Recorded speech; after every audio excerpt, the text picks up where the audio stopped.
you're a filmmaker beginner, then you click on the right video. There's a lot of things to learn about filming, but today I'm going to teach you the fundamental skills that you need to learn no matter what position you are in the filmmaking process. So number 5 is the basics on the most important aspects of filmmaking. This would include editing, photography, screenwriting, mostly. I would say these are the fundamental most important things, and these are the things that you most likely could say something about. I don't really think you have that much control over the acting. I don't think if you're an editor you should really have to worry about acting because you don't really have control over that. As I've been taking more classes on acting, I've realized that acting is not something that you can really control. It's not something that like the process is the same over and over. It's something that like you just do it and you feel it. Same thing when it comes to like photography, but in photography there's like more structure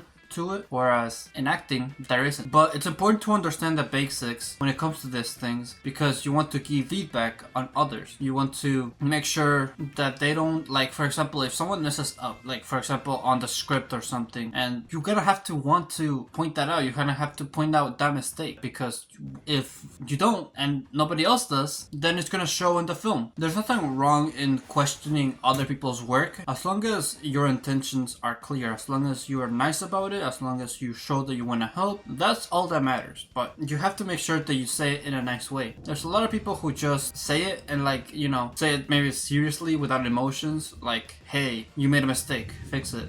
Like, that's not how you say it. You have to say it like nicely and calmly, because, you know, they might be embarrassed of the fact that they made that mistake. And same thing could happen with you. You might make a mistake on your role and someone might point that out and you might get frustrated, you might get embarrassed, and it's really important for you to stay calm in those situations. But in order to point those things out, you have to know the basics of them, the fundamentals of them. And in order to do that, it's very simple. Just watch a YouTube video, read a book. You don't really need high knowledge of it. You just need to know how things go. If you're an overachiever like me, you could like go into more of other fields, understand like a lot of it. The reason why I do that is because, you know, I want to be a director, but I also want to try experimenting with other roles. You might be different. You might only want to specialize on one thing. So if you do only want to specialize on one thing, just try to get the basics of other fields. Also, these topics also relate to the pre-production, production, and post-production phase. I believe that most of the time, every single member on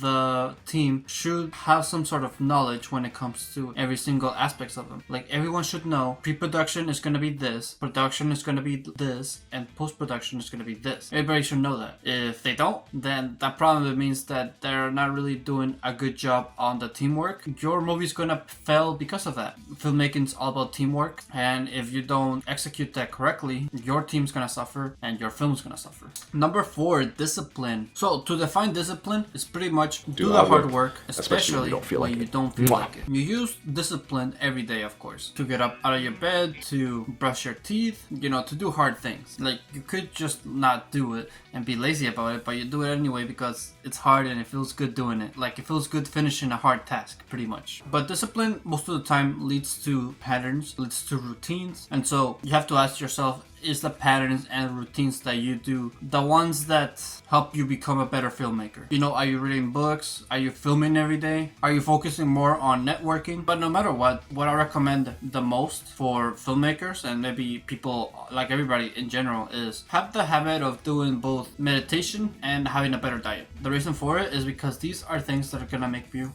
more mindful. And once again, if you want to give feedback to others and if you want to receive feedback yourself, you gotta be more mindful. It's kind of hard to just like stop and be nice to people. You know, most of the time we are mostly focused on ourselves. We focus on what we're doing because we are human, selfish beings. Like, in order to step out of your comfort zone, step out of your own shoes, you need to be more mindful. In order to do that, you have to, I mean, you don't have to, of course, but meditating helps. And also being more mindful will help you work better because you're gonna be more mindful of the things that you're doing, of course. You're gonna be more focused on what you are doing. For me as a director, being mindful is gonna be really helpful because directors have to be constantly listening and constantly be in the heads of the actors. You don't want to like say too much, you don't want to give too much direction, you want to just like give certain verbs, and it's really hard to do that because You have to stop yourself from over talking. For me, I don't struggle with doing that, but like, you know, just in case, like every once in a while I do like over yap and I over say stuff that I shouldn't. And, you know, being mindful and,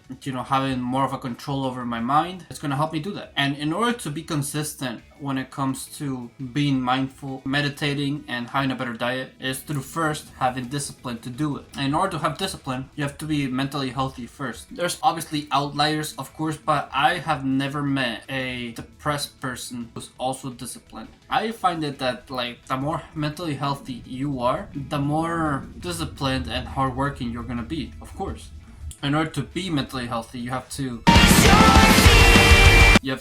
self-reflect, you know, maybe journal too. That helps. Think about the things in your life that are not making you happy, write them down, and then fix them. That's like the best way I can put it. If you're not happy because you don't have the body that you want, you can write it down and then start working on it slowly but surely. And you start working on it with something you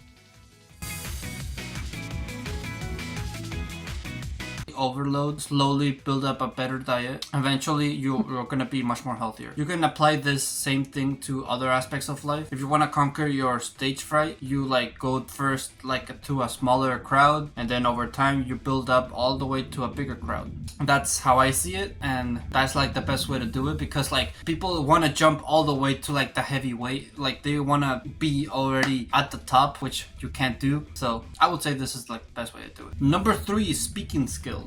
Again, filmmaking is a job where you're going to be around a lot of people and you're going to have to talk to a lot of people. As I said before, as a director, you're gonna have to talk less when it comes to the actors, but the words that you say are going to have to be really impactful. You kind of have to be very careful with the words that you choose. That's when it comes to the actors though. When it comes to like the DP or maybe anything else on the set, you're going to have to make sure that you know what you want. You're going to have to make sure that you're speaking correctly and people can understand what you want. That way they can serve you, and also that you can serve them. In this job, you're gonna be serving others as well. You're probably not gonna start all the way at the top. From what I know, that has never happened, but you're gonna have to clearly tell your thoughts, and once again, do it in a polite way. If you want to be successful in any job that you do, you have to be polite. Everybody likes a polite person, someone who's nice. Obviously, you don't want to be known as just the nice guy. You want to be known as the fun guy, but you can be the fun guy and the nice guy. And in order to do that, you have to speak up and say what you want and not be afraid to speak on stuff that other people might find offensive.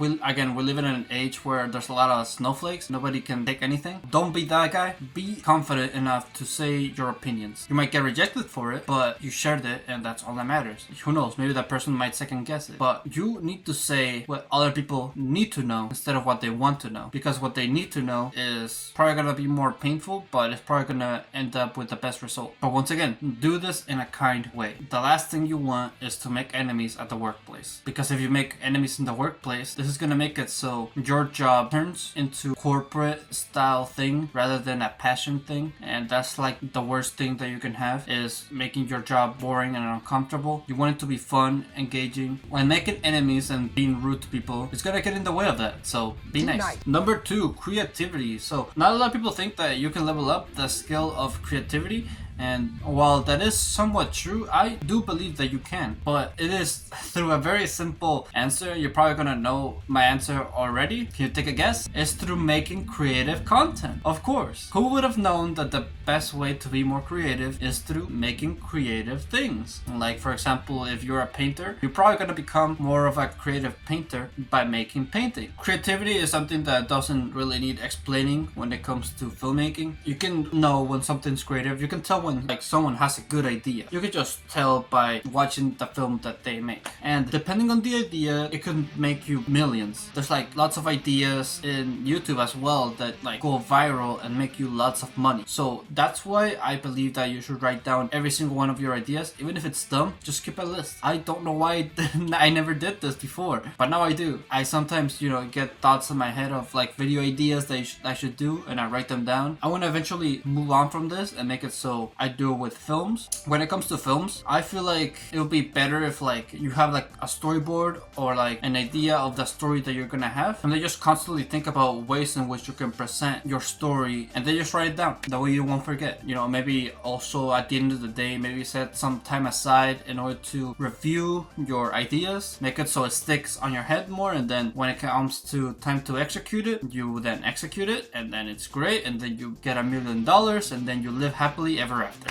Another way to be more creative is through also sharing your ideas. The best way to remember something is through either talking about it or writing it down, and you can choose either both things. This is not like guaranteed, of course. Like in your head, you're gonna expect other people to remember your idea because you're probably gonna believe that your idea is great. But the fact that you believe that other people remember it, it's gonna make it so you remember it better.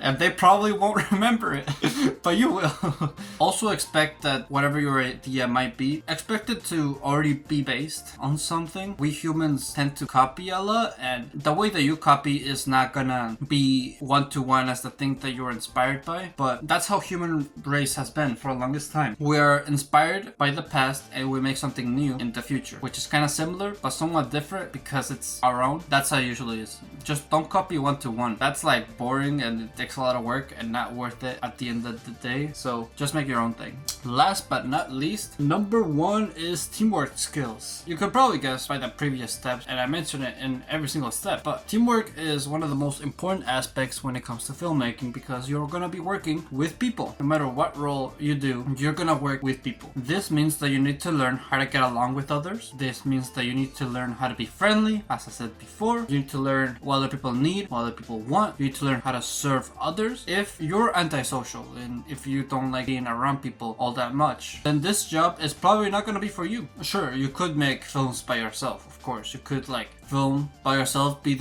everything, be the director, be the actor, be the photographer, be the editor. You could do all that, but not only is it going to take forever, it's probably not going to be acknowledged by a lot of people. You probably, like, movies like that are probably not going to be in theaters. You know, nobody's going to really recognize your work outside of the internet, of course. Obviously, if you post it on YouTube, people could see it, but that's not what filmmaking is about. Filmmaking is all about working with others, having fun, being creative, and just entertaining others. Entertaining others while having fun, pretty much. And if you do that, if you work with others, have fun, people are automatically gonna promote your film because they also worked on the film and they also are the part of it. And they're gonna want the film that you guys made to succeed as well.